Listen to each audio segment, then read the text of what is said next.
Yes,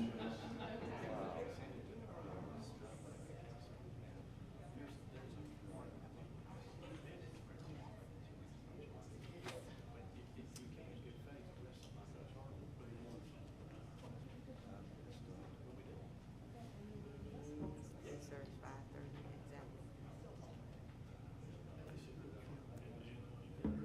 She's sick.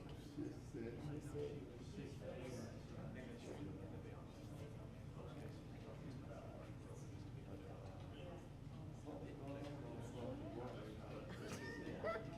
I didn't get sick, Sister Lee.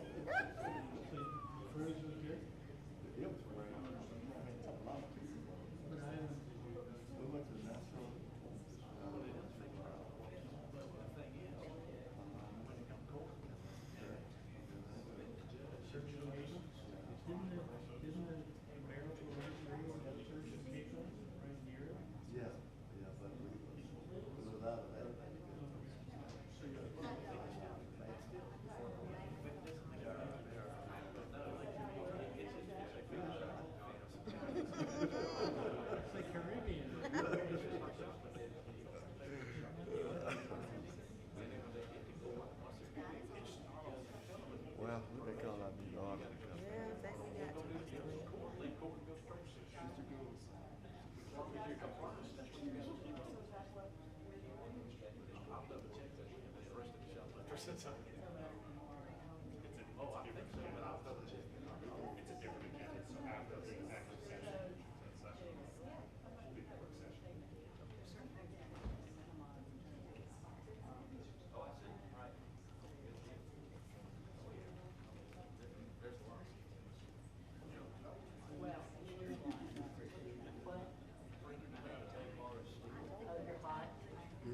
Yeah, it's super hot here.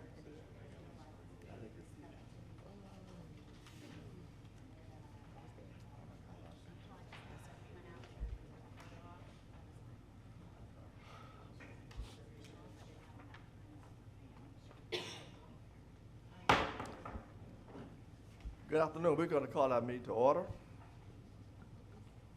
I would ask, please, if you have cell phones, to please turn them off at this time.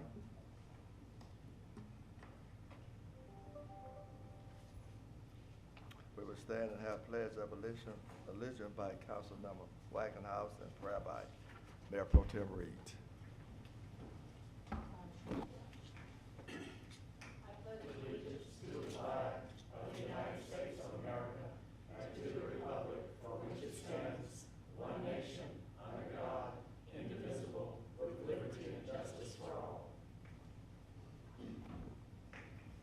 If you would like to pray with us, would you please remain standing? Dear God, we gather today as leaders in our community to make decisions that impact the lives of our citizens. We ask for your guidance and wisdom as we work together to build a better future for our city. Help us to listen to each other's perspectives, to consider the needs of all, and to make decisions that promote the common good. Grant us the courage to stand up for what is right, the compassion to care for those in need, and the wisdom to make choices that benefit our city. We pray for unity, respect, and a spirit of cooperation that brings us together for the good of all. May our meeting today be productive, respectful, and a blessing to our city. Amen. Amen.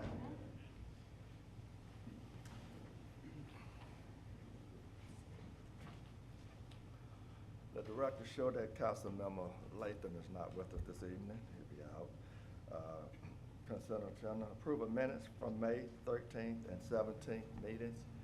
We get a motion and a second to approve those minutes of May 13th and 17th by consent agenda. So moved. Second. There ain't no more discussion. All in favor, show of hands. Opposed is none. Vote unanimously. Thank you so much.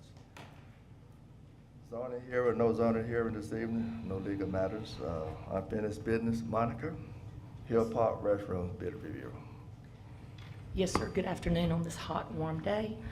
I have the pleasure of presenting to you the bid tab for Hill Park restrooms. As you can see from the bid tab that was in your packet, we received 3 bids. The highest bid was Crown Service Contractors at $507. E&E Construction Company was the low at $263, And then you will see Inova Contracting Group at $63,000. We confirmed that the $63,000 bid was just for flat work. So we had distinguished that in the quote. I mean, I'm sorry, let me try that again. We specifically distinguished that people could include flat work as an alternative so that we might parse that out if the project was too expensive and do the flat work ourselves and perform the flat work ourselves. One person took that to mean that they could bid just the flat work. So that's why you see that bid in there. So we actually have two competitive bids, one at $263 and one at $507. The one at $507 certainly has much more experience, but the one at $263 does meet all the qualifications, and we do have a set of firm plans. And John has suggested maybe some construction oversight will ensure that we get a good quality product at a little expense on top of that. So if you are ready to proceed, you could recommend that the lowest qualified bidder that meets all the qualifications set forth in the RFP is E&E Construction Company at $263. I will just note for the record that we did contact some local folks because this is put on the state procurement site, and a lot of our local folks don't actually look at that.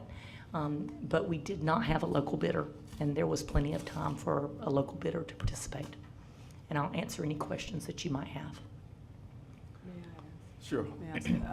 So tell me what construction oversight looks like if we go with It's the just lower bidder. it's just a little bit of construction management in addition to the factual inspections that are done. So usually it involves a commercial contractor that has built projects similar in the past. And what they do is they take the set of plans and just make sure periodic stops, not for code compliance, but for construction progress, as well as materials on site, that kind of thing, are being met, as well as the quality control. So it's a quality control project management. Okay, and that must add a bit. It'll add a little bit, Okay, but it wouldn't be part of this contract. It would be at the discretion of the manager if he so see fit and he thought it needed a little bit of oversight in addition to code inspection. okay, thank you. You're welcome. We used something very similar for Town Park. We had a project manager that had a general contractor's license that wrote HERD.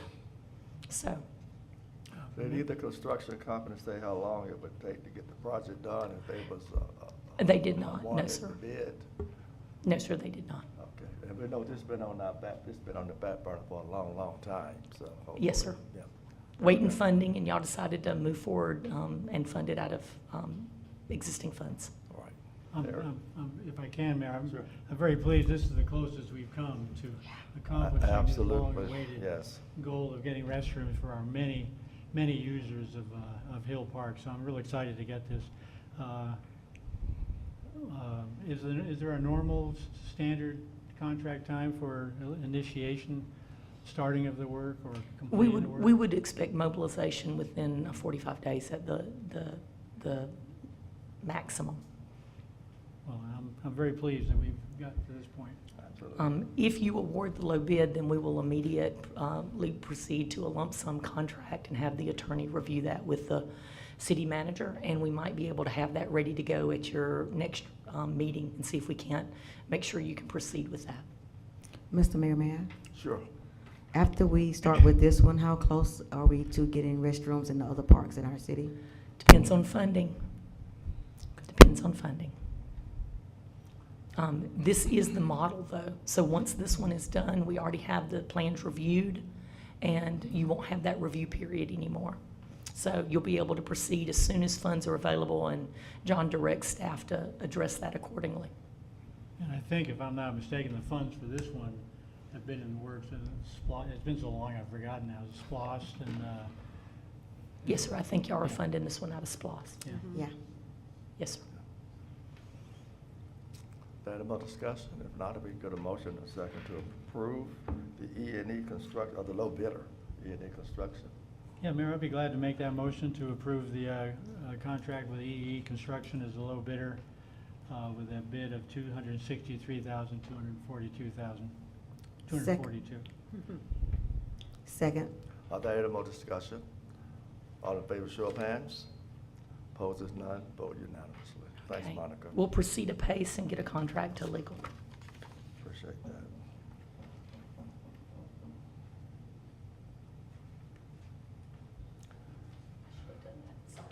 Monica again? Yes, sir, it says my name on the agenda, but I'm going to remind you that I started off as a contract employee, working a couple of hours just to provide staff support to HPC because they needed professional staff. So I'm grateful that we have Jill Riali, who is finished with her master's now, and she is providing staff support for Green Space. And so she's going to present the grant tonight. Okay, thank you. Thanks, Monica. Like she said, I am the new Planner 1, and I also offer staff support to the Green Space Conservation Commission. And the GCC is interested in a grant from Trees Across Georgia to fund removal of invasive species around our many green spaces.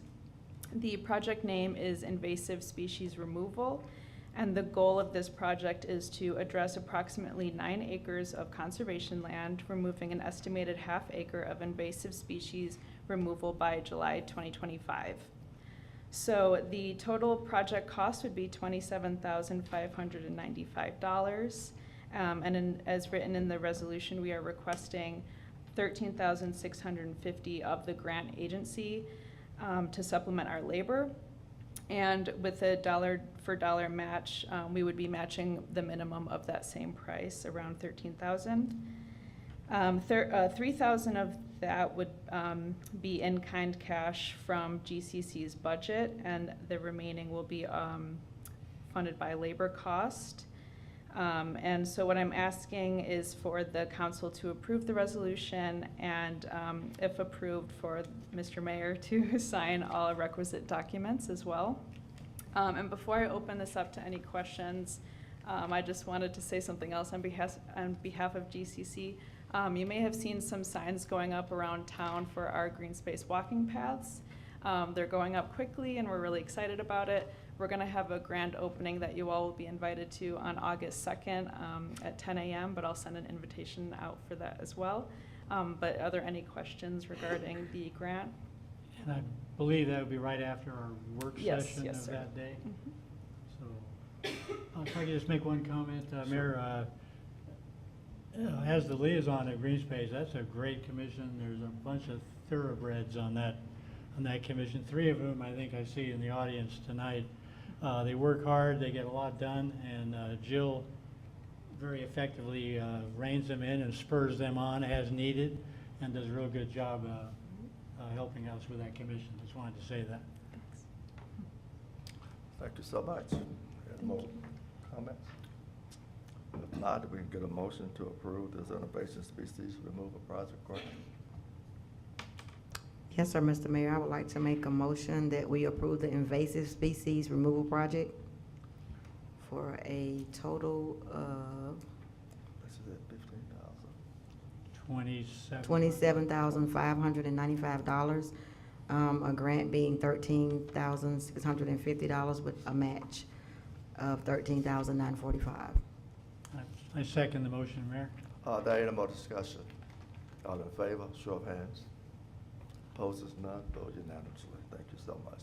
Thank you. Thank you. Thanks.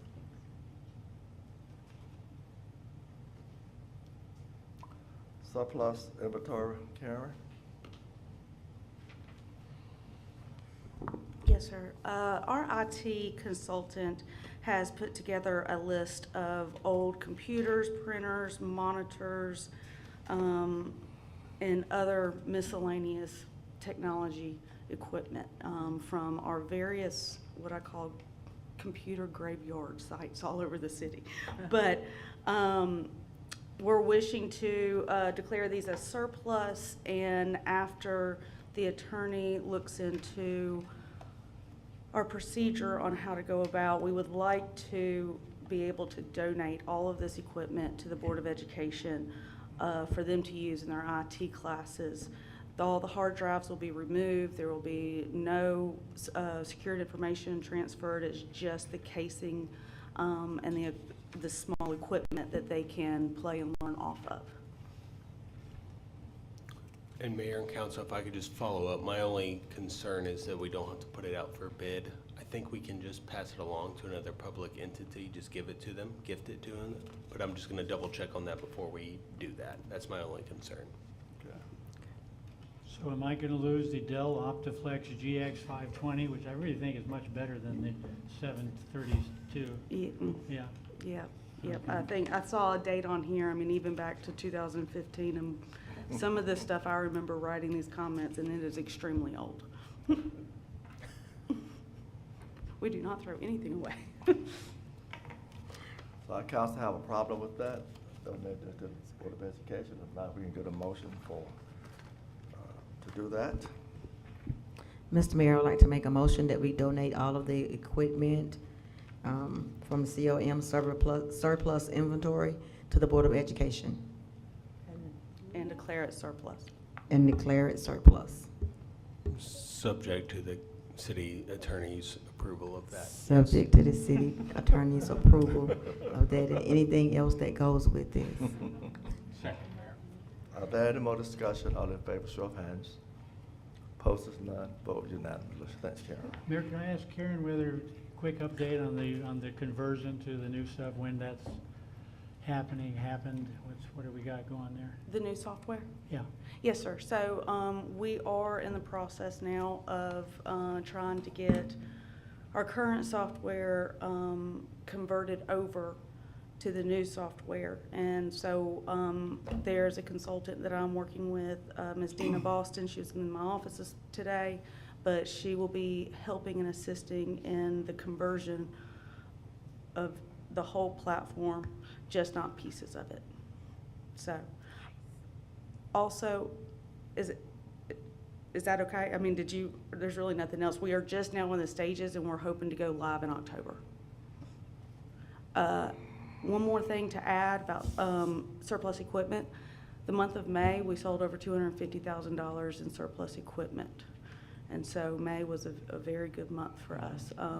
$220,000 was the old aerial fire truck. And then so we had sold an additional $30,000 in surplus equipment. That's good. That's good. Thanks, Karen.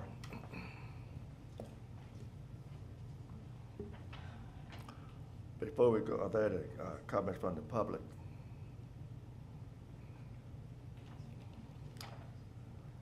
We are having an executive session after our work session concerning personnel, real estate, and litigation after our work session.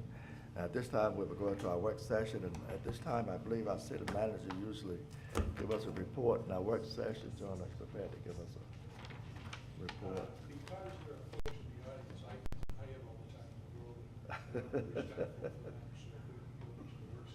We'll go to our work session. Marlon? No, we don't. We just go into the work session. We've already opened.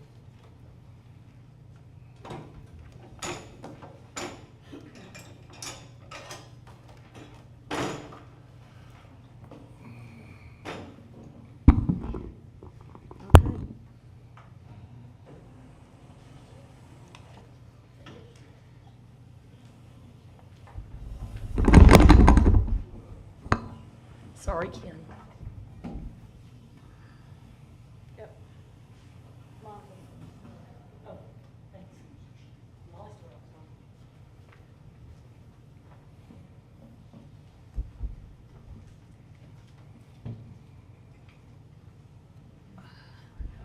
Hello.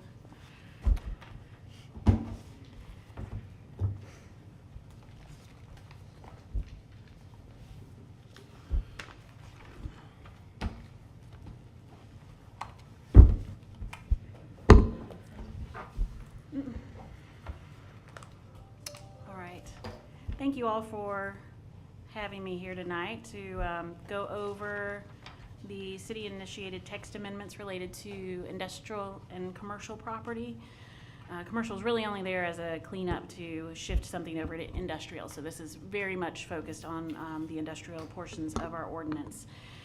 You were given for tonight's meeting the red line version of the proposal that came out in March, I believe, as well as the summary of actions from the June 20th Planning and Zoning Commission meeting. Those are there so you can actually see what they recommended. and where that maybe is slightly different from what was proposed by staff. So what I'm going to do tonight is take you through article by article. I'm going to go over what was proposed and what was recommended by the Planning Commission. I'm not going to go line by line, but I will pause after each description and ask if you have any specific questions, and then we can go line by line with any questions that you might have. So, And Molly, if I may Yes. interrupt briefly, and Molly did a great job of introducing, but I just want to say for the mayor and council, this is not a public hearing, so opinions from both sides do not need to be given. Public is not given an opportunity to speak on this. This is an informational session, really, from staff to you all. You are allowed to ask questions about certain topics, factual based in that, but this is not a public hearing to debate certain things and stuff like that. This is an informational session mainly from this side of the table to you all, but you are allowed to ask factual question follow-ups. I just want to make everyone clear on that this is not a public hearing, so. yeah, and as I tell the Planning and Zoning Commission, most of what comes out of your mouth should end with a question mark, Yep. if that helps. That's right. So I'm wondering, Jay, if you have some kind of a buzzer, if you hear an opinion, you can just I slap will, it. We I will will, ju- interject. I'll just buzz in verbally, but Okay. Yeah. Perfect. Yeah, we'll interject if we feel like it's verging on to deliberation. yeah. All right, so Article 2, this is where we establish all of our definitions. Because we added a number of land uses, not new land uses per se, but using the NAICSIS, North American Industry Classification System terminology, we did add a number of definitions using the language from NAICSIS and eliminating those definitions that no longer apply with those changes. The Planning and Zoning Commission's recommendations were to alter shopping center very slightly. We introduced a new definition for industrial complex, and just to differentiate those two. So you'll notice in the blue line in that summary of actions, a slight change in the shopping center and an add of the industrial complex. We didn't add industrial complexes this time. That was already in your ordinance, but we didn't have a definition for that. So we're just cleaning that up and adding it.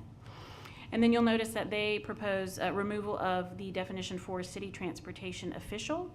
And this corresponds to recommendations that I'll go over in Article 5. So the transportation impact analysis or traffic impact analysis section that was proposed as a new section had a new term of art, city transportation official. Because they recommended to eliminate that section, and I'll explain why in a minute, they elected to eliminate that definition because it does not appear anywhere else in the ordinance. So, any questions before I move on from Article 2, definitions? Okay. Article 3, this really just establishes our districts. There's not a lot of language here, it's that chart, but you will notice that we did remove C5, we added a new light industrial district that really takes the place of C5, and we did remove the term commercial from I1, and that's really in an attempt to make it very clear that our industrial areas are for manufacturing, assembly, production. And taking out all use of the word commercial from the ordinance, both here and later on, we feel really makes that point. The Planning Commission did not offer any recommendations for conditions, clarifications, or changes to that section. Any questions? That's the easy one. Yeah.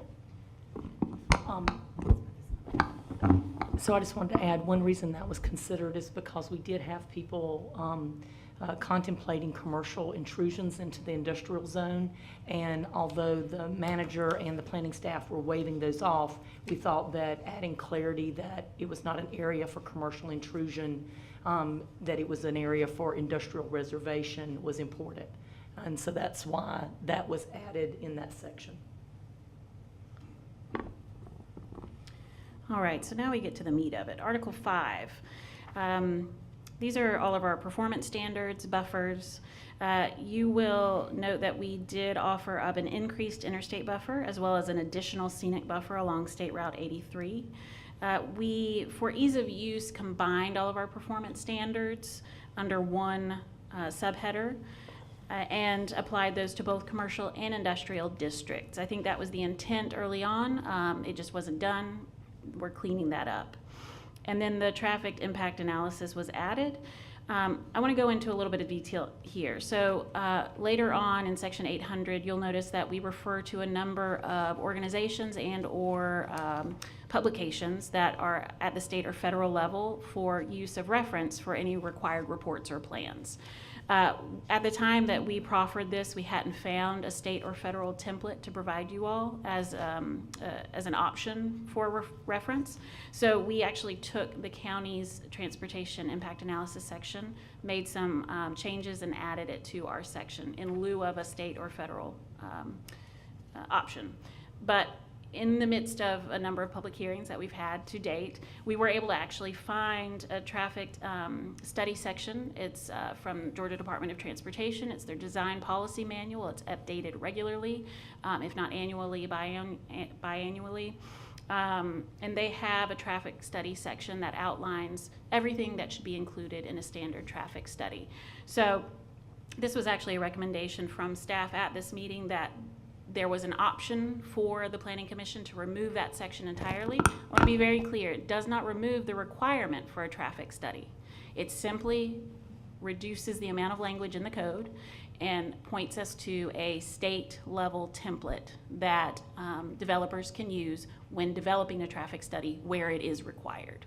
So those requirements will come a little bit later, but really that is just, if you have to do one, this is what it should look like. We proffered up an option, but then we found a model that we can use as an alternative. So that is why the Planning Commission did recommend to remove that section altogether and then to remove that city transportation official definition from Article 2. The other thing that they did recommend removal of was the scenic buffer regulation. They felt the corridor design overlay met the requirements or the need that we had discussed when proffering that amendment. And then they did alter minimally language related to the other performance standards, but none of those really bubbled to the top unless there's something specifically that you want to discuss as it relates to noise, vibration, toxic matter, glare, heat, radiation hazards, smoke and particulate matter, and odors. Any changes they made there were, in my opinion, quite minimal.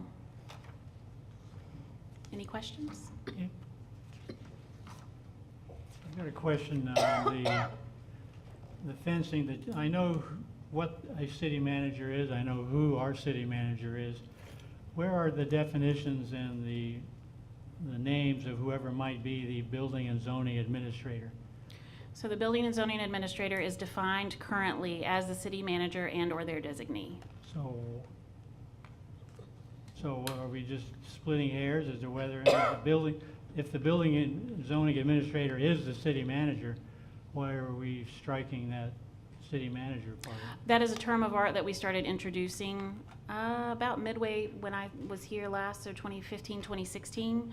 And we are just trying to make sure the rest of the code matches that. There's not a lot of instances of city manager anymore within the code. It is mostly building and zoning administrator to, I think, just cast a wider net there.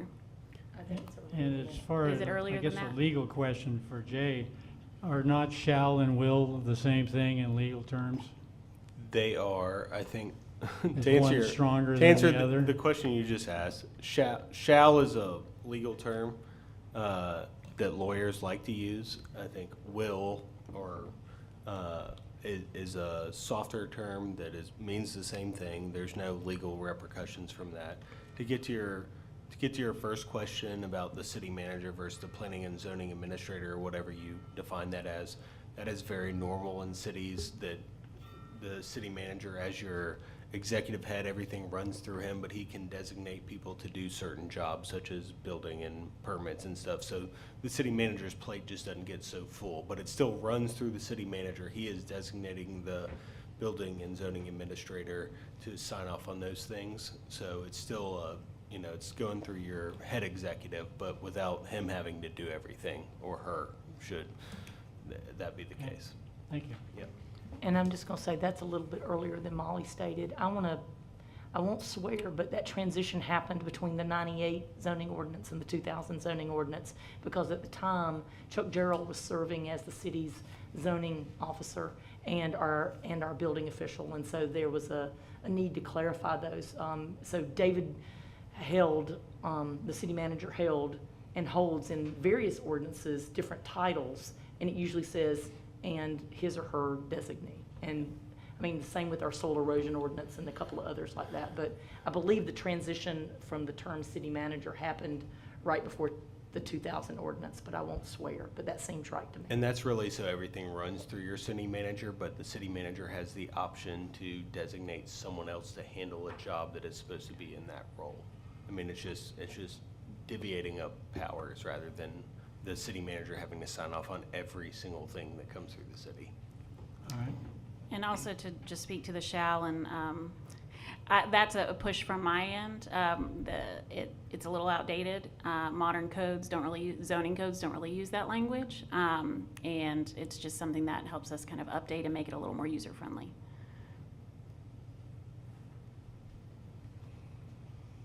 All right, so Article 6. This is where we get into the specifics for each zoning district. So you'll notice that we removed all instances of the heavy commercial district, or C5. Again, we're replacing that with the light industrial district, or I. We added language to that for the light industrial district.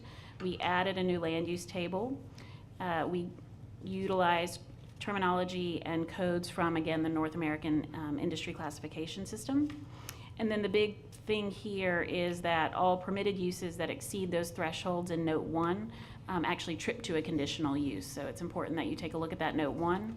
I will mention that a little bit later on we'll talk about the dimensional requirements and how those were shifted and perhaps became a little more restrictive as part of this proposal. In an attempt to balance that out, we did actually take a hard look at all, how many? Yeah, manufacturing land uses. I was actually going to talk about every single NAICS code that exists, and there's thousands. But to look at where we could open up the land use table to allow for more permitted, specifically manufacturing uses, but some other uses as well. So I just want you to be aware of that. To that point, the Planning and Zoning Commission, though this isn't a change necessarily in the substance of the proposal, but they did feel it was important for you all to see what was not included. So in our ordinance, if it's not listed, it's not permitted. But they felt it was important for you to see everything that was not permitted. So you will see that I've actually added quite a few in blue that are all have X's across the board, and that is just for you to be able to see what we thought was not appropriate, and for you to be able to maybe proffer up an alternative if you feel like there is something listed as not permitted that you feel should be permitted or conditional.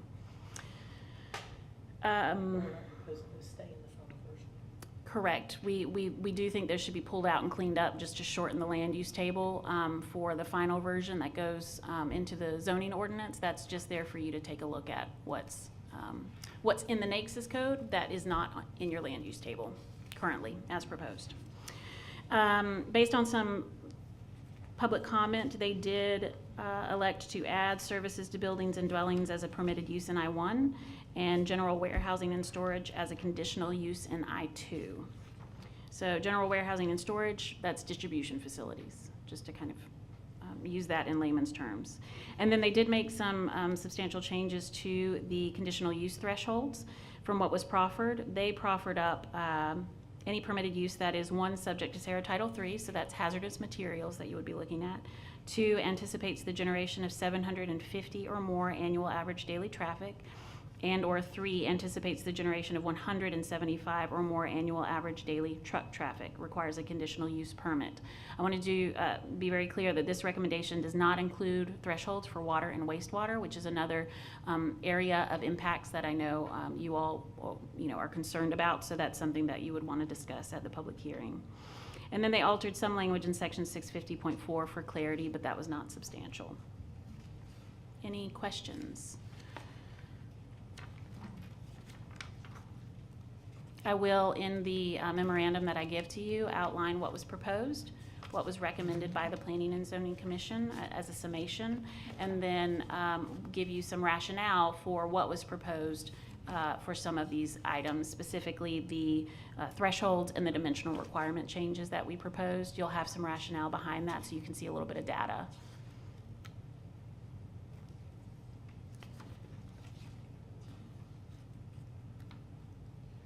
And if there's any additional information you would like for, within that memorandum or for the public hearing, any alternatives you would like me to explore, you can ask for that now, and I'd be happy to prepare that for the memorandum itself. I'm interested in how this process started, and obviously I believe the interest was in somehow getting control over impacts, potentially negative impacts on the city. Mhm. And that was kind of the beginning of it. The proposals that the planning department came up with originally, was that an ideal program in your mind as planners, as the various numbers you had and the various? Right. Was that what you thought, the two of you thought was best for? I know they're not voters, Attorney Crowell, so am I getting? Yeah, I'm asking I a think we're question. getting into a little bit of Okay. a Yeah. gray area, Mr. Joyce, and that is, they proposed what they proposed, and it's gone through the process of planning commission and staff revision since then, and so the staff has proposed what they proposed, and planning commission has proposed what they proposed, and now it's unfortunately y'all's job to figure out what y'all want to do. Or So fortunately. That's why I kind of paused. Yep. With a pained look on my face, because I thought we were going there. Okay, we'll hold that for the, So, Hold Councilmember that Joyce, question I'll for the give you an I can't even say it, an origin comment tonight. I apologize. Without stating a preference or saying why we chose what we chose, I can say that the interest was in modeling the state's DRI thresholds at a threshold for impacts at the local community level. So that was the procedural process that we followed. The state has a level where they think it impacts the state, and we were looking at a level that might impact the city. And so it's y'all's to determine where that falls. and so I guess I can ask most of the, most of the verbiage and the numbers they exist in other ordinances and other jurisdictions. I mean, you didn't make all this up out of whole cloth, I So assume. not specifically the numbers, no, but as far as the thresholds. So DRI thresholds, and take a look at square footage. They take a look at number of employees. They take a look at number of acres. They take a look at parking spaces, daily trips generated. So we have those sort of categories that we considered based on the developments of regional impact thresholds.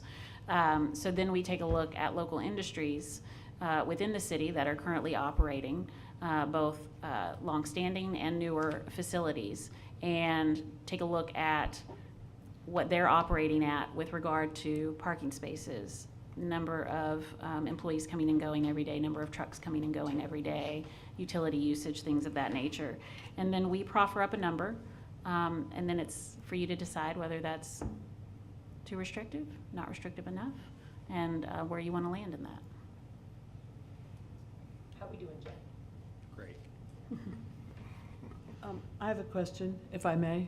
Let me ask about the state standard for traffic analysis, Mhm. I guess, that because of certain suggestions and because you were able to kind of come up with this state standard, that you felt like, so we jettisoned what we had borrowed from the county, let's say. Can you tell me how that compares? Can you tell me how the state standard compares with the one I would say it's in line with the same sorts of requirements, the same level of detail. And it's updated regularly, which means that they are always looking at new transportation engineering protocols and the most up-to-date sort of methods for analyzing traffic. And so that study is going to always be, I would say, the most current and the most appropriate to use at any given time. What that does is it allows us to not have to go back and update it on a regular basis. It's something that they're already doing. Mhm. It is, it's an accepted industry standard. And to Betsy's question then, does the planning and zoning proposed, I think it's a GDOT guideline, does that match up with the DRI standards? You're talking about their threshold Yeah, threshold. recommendations? No, those were, again, taking into account the local thresholds for daily trips, both total and truck trips, and them making a determination about what they felt was appropriate to encourage development while still monitoring impacts. So the information that could be in a DRI may not be as available in as much detail under this current GDOT proposal?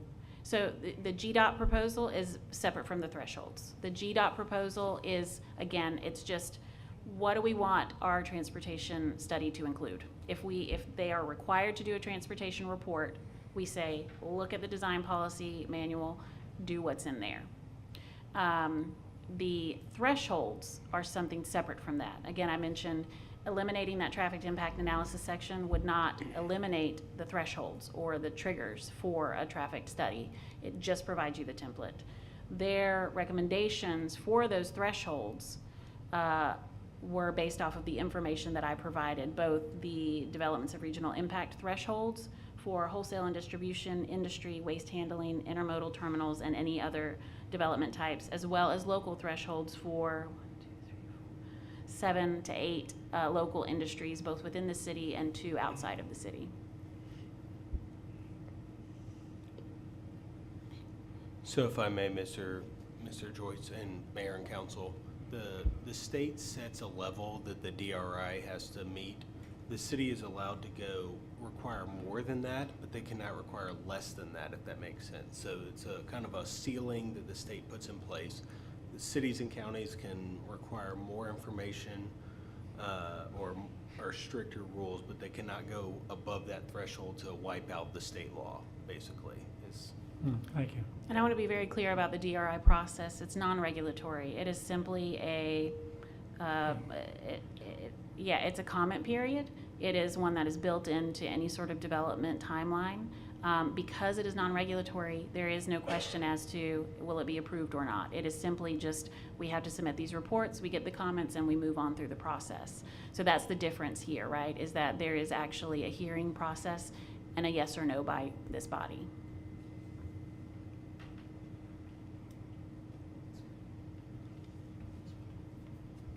Any other questions about that before we move on to Article 7? Okay, so we did alter the dimensional requirements significantly. These sections hadn't been touched in about 20 years. The market has changed considerably. We know that industries are going larger and larger, and we currently do not have any caps on our acreage or building square footage for I-2. And we also wanted to make it very clear that we were attempting to set aside land for small, medium, and medium-large-ish industries, setting aside land for each of those. So you might ask why we added minimums to each of these. Well, the minimums are there so that you don't divide up into small lots, areas that are set aside for large lot industrial development. And I mention that because the recommendations from the Planning Commission were to remove lot area, lot width, and building floor area minimums, to change the front yard setback minimum to 100 feet across the board, and to increase the I-2 building floor area maximum to 500,000 square feet.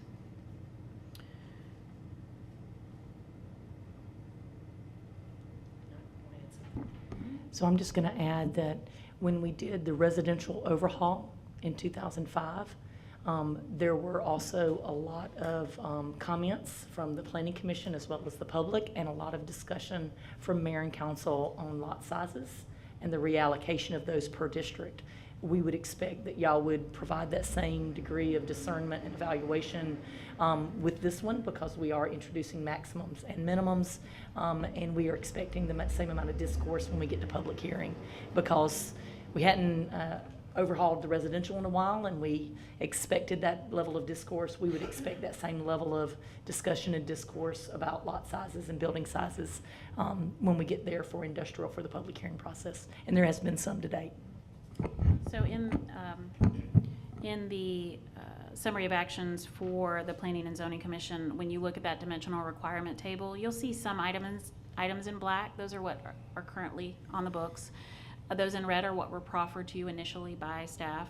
And then those in blue, any changes that are indicated in blue are those changes, conditions, clarifications, changes that were recommended by the Planning and Zoning Commission. Could you tell us what some of the larger buildings we have now? I think Mannington's got a really large. Mannington's at about Building. 160 to 170 square foot. Is that one of the largest in our industrial zone? It is the largest. 160, Well, 170? No, actually, I apologize. Wellington's the largest. It's at about 300, almost. 300,000, the Wellington building. I just heard someone whisper behind me 350, so in that 300,000 range. And on the Mannington one, is that the newer building and the older Yes. one together? Or No, it's just the newer one building. new one? The one new, Yeah. 160? And you'll have the, in your memorandum that I provide to you, we pulled what we called benchmark and check sites. So for each of the zoning districts, we pulled buildings we thought were appropriate in scale. And then we pulled another one just to kind of check that, because they change over time. And so you'll have that table where I outline what's currently on the books and what the actual on the ground for each of those industries is. And if there's any industry that you do want me to include in that, I'd be happy to add any of those.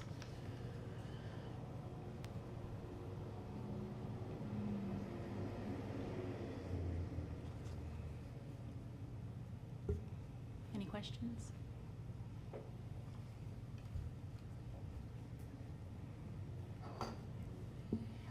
When you receive that memo and it includes existing industries, there are those that are new and there are those that build out over time.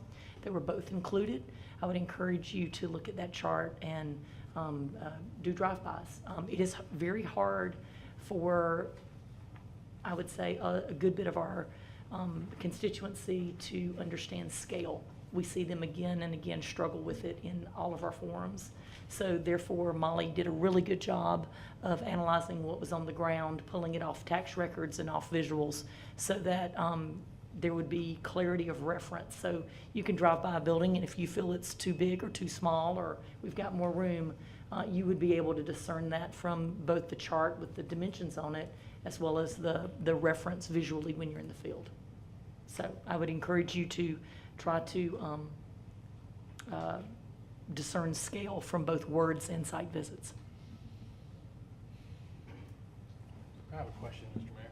Sure, go ahead. For staff, why would, assuming a building or an industry met all the things that made Madison happy in terms of they've done the buffers, the DRI looks fine, the traffic analysis, they're not, poisoning the water or the air, they're not making light pollution or sound pollution or any of those things. What's the concern of the size of the building if all those things were to be met and the building were to be 400,000 square feet instead of 200,000, when it's buffered and when it meets all those? Absolutely. So scale and character are the primary. I would say also that the sizes tend to also help regulate the amount of traffic going in and out. So the bigger the building, the more traffic you have going in and out, typically, not always. Do you have any other? You see two variables that are related to scale. One is going to be typically the number of jobs that are housed within that facility. The other one will be traffic driven. It's not about production or cost or amount of manufacturing that's going on. During comprehensive planning, over the last 2 comprehensive plans, our community had communicated that they were interested in medium-scale manufacturing, and there was a lack of detail provided for that. It was 100 jobs, 120 jobs, 200 jobs. Beyond that, we knew that they didn't want to afford. That's what was clearly communicated. I know that you and I both exist from that time period where Ford was a discussion point. So we tried to provide you with scalable numbers in terms of square footage and in traffic generation, or that would match that context of public feedback in terms of scale of facility, scale of jobs. And we know that most of our industries that are prospering right now are running 2 to 3 shifts because we've asked those questions. So we do know that you don't have all the jobs there at one time. And so that was taken into account when we were providing numbers as well. But again, most of the references came from looking at how our existing industries operate as opposed to looking at what could happen if we were to have a larger industry. We went on comp plan and on the ground evidence, and then expect y'all to calibrate that. Yeah. Thank you. Helpful at all?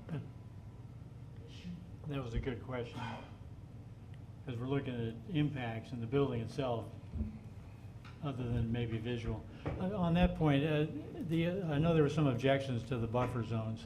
Was that based more on the expense of establishing a buffer zone, or was there more concern about shrinking the usable space of the property? I know there were objections voiced at the planning and zoning about that. What is the problem with the buffer zones? I actually am not sure if it came to visibility, reduction of usable space, or cost. I don't know that any specific reasoning was provided as to why that was something that was a problem for some people. I'm sure at the public hearing Yeah. in a couple of weeks we'll. That would be, Monica just said that'd be a great question to repeat at the public hearing to hear. Yeah. You know, I will say a comment that our city attorney might allow me to make. I want to commend, if I can, Mayor, our planning department for putting a lot of work into this. It's really impressive. And I also want to do something I don't do all that often. That's really commend planning and zoning, who put in an equal amount of work and thought hard about it, and were very conscientious. And the way they worked with a lot of public comments, I thought was really impressive. They responded to a lot of back and forth, and they did a good hard-working job to come up with their proposals as well. Thank you for that.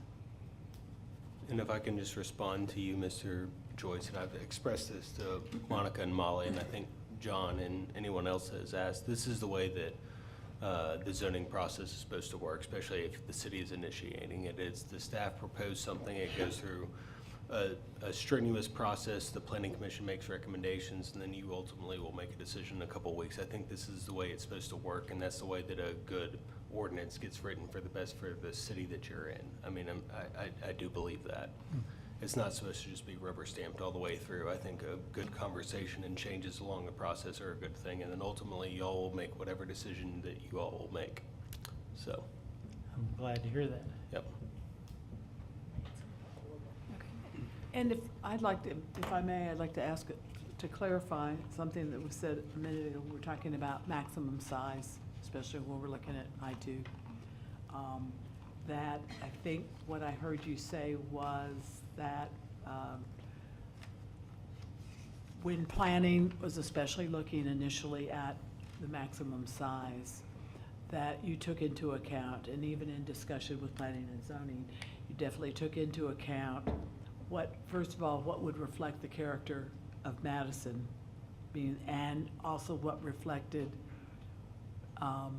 public input.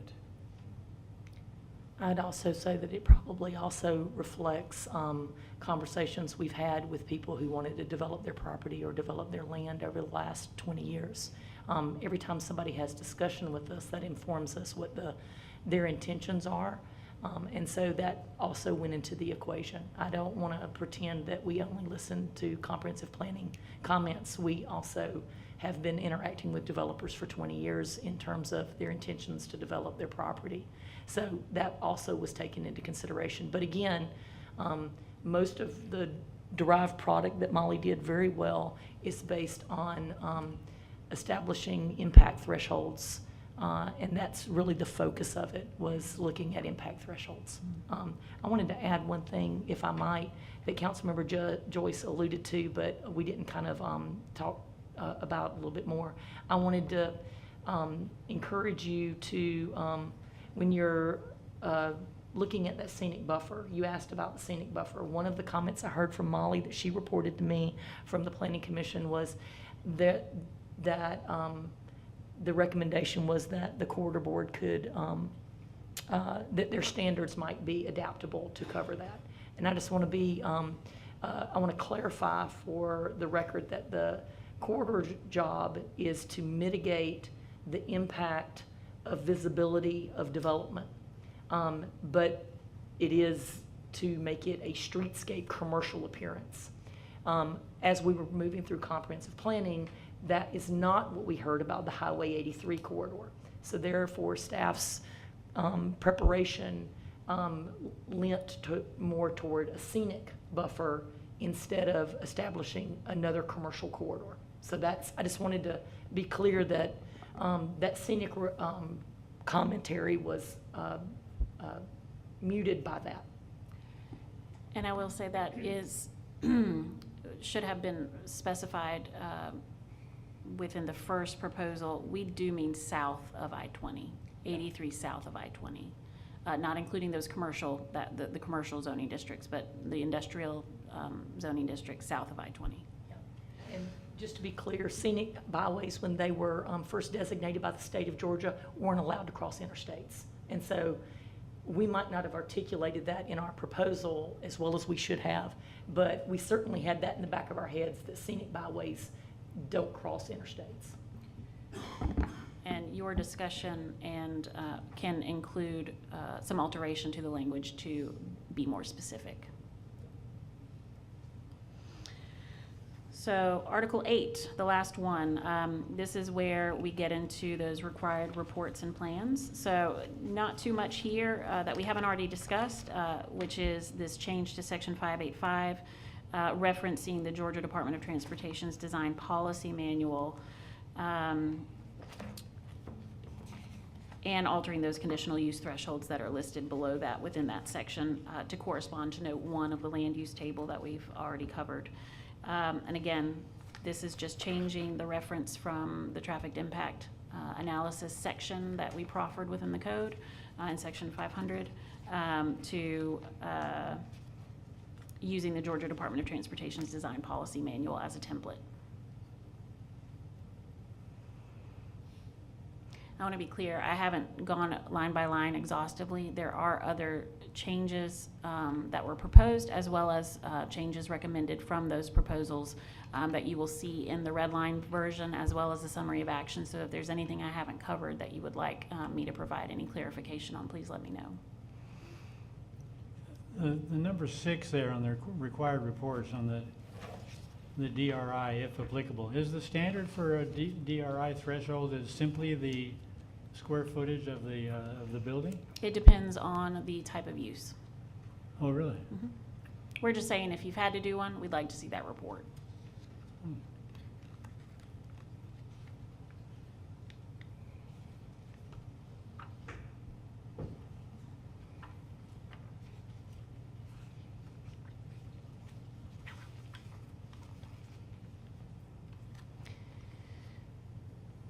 Any questions, additional information you'd like me to have either in your memorandum or at the public hearing?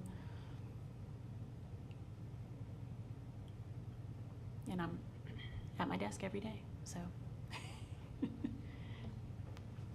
happy to take questions every day. The attorney's looking at me, so I can't say anything. I said a word. Giving me all kinds of, I'm just joking. And if I may, the method by which we went through this for the Planning Commission was a line by line.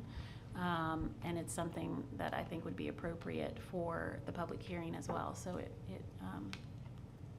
took us 3.5 hours. Plan accordingly.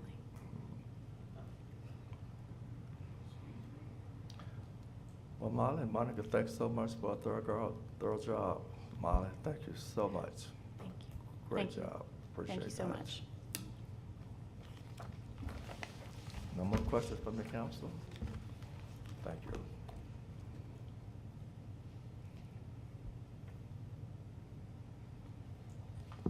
That's all. I'm just going to reiterate that Molly is at her desk every day, and she does a good job answering questions. We've had several people, both local community members, developers, as well as council members come in and ask questions, and we'll try to the very best of our ability to make sure that you're clear on what's being proposed and what the alternatives are.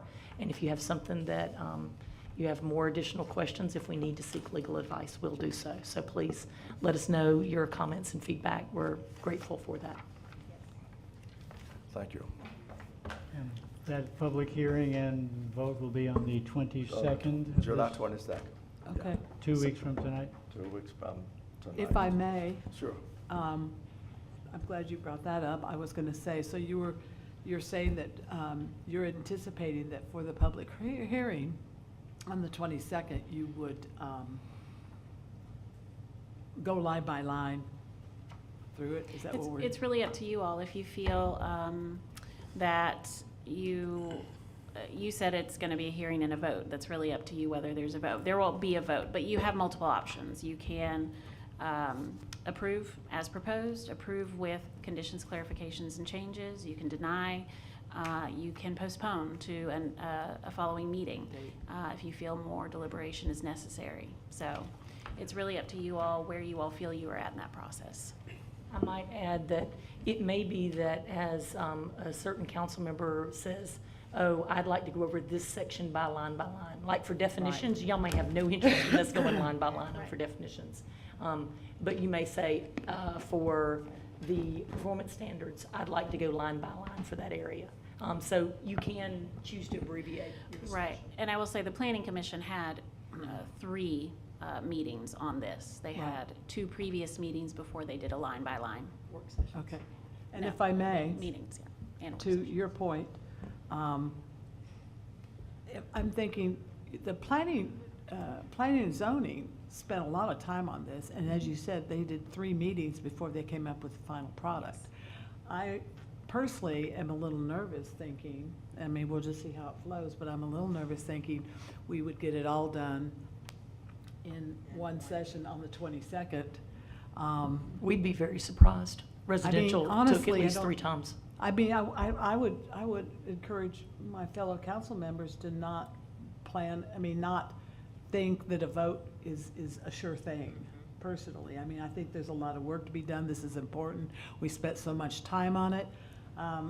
And I know all of us will take this home and do our homework before the 22nd for sure as well. And I'm sure speak with you guys and ask more clarifying questions. We have no such expectations that you will have an exact vote. If you did, we would be delighted to be able to Right. put it to bed and move on. But if you end up doing it 3 meetings, that would not be surprising. We serve at your pleasure. But There is the condition, there's so a there was some, moratorium. though I believe, Jay did say that we could postpone to date certain, Yes. and, go And ahead. So my encouragement to you all, although you don't have to do this, would be to have the public hearing on the 22nd, hear all the public's input, and then if you do not want to get a vote on that, you can delay the vote, table the vote until the next meeting.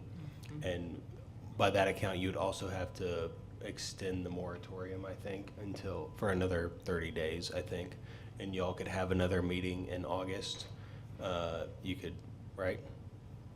Excuse me, Mr. Mayor, is the city attorney suggesting that the city council doesn't have a right to to continue the meeting? I mean, if they wanted to, they could hear this on 22 July and continue it to 24 July. That's right. Any date certain that you wanted, but you gotta call a meeting at that point. I was just throwing out August as your next regularly scheduled, Right. but any meeting that you all wanted to, you could table it to, call a new meeting, consider it, talk about it more, yada, yada, yada. But the moratorium runs through the end of this month, if I'm not I mistaken. think it's the 8th of August. 8th of August. So that's our deadline. So you could call multiple meetings before then, after the 22nd, if you wanted to reconsider it and talk about it. But if you have the public hearing on the 22nd, which is what I recommend, hear all the public inputs, and then y'all want to debate it back and forth over multiple meetings, it's just tabling that vote to a date certain. So it's at the same time, if you wanted to call it on July 24th, it's table it to July 24th, and we call a meeting for July 24th. You just announce that at the same meeting, sort of thing. So. But one of the reasons, I think, Betsy, we added the called work session today that we're doing right now was to get some of these questions out of the way so that we could be ready to proceed in an orderly way and try and attempt to get it finished, even if we run very late on the 22nd. I'm going into it in the hopes that we can get all our questions answered and make a decision that night. I'm not, but. Sure. You will have minutes from all of the public hearings of the Planning and Zoning Commission that previously were held, so you will be able to see all of the conversation that happened at each of those Right. meetings. Yeah, and all public comment to date will be there as well, within your staff memorandum. Well, and just to be fair, and I'm totally with you as well, it'd be great, but I just wanted to tee up the idea that this might, I will say legally, you do not have to vote on it the 22nd. No, we don't. The public hearing is Yeah. advertised for the 22nd. You need to hold that then. Mm-hmm. But if you wanted to delay your vote to a date certain, whatever date that is, you can do that in your powers. thank you.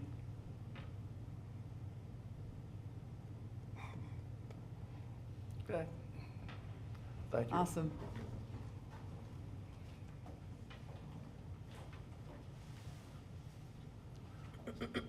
No more discussion from the council. This work session is closed. And we're back to regular session.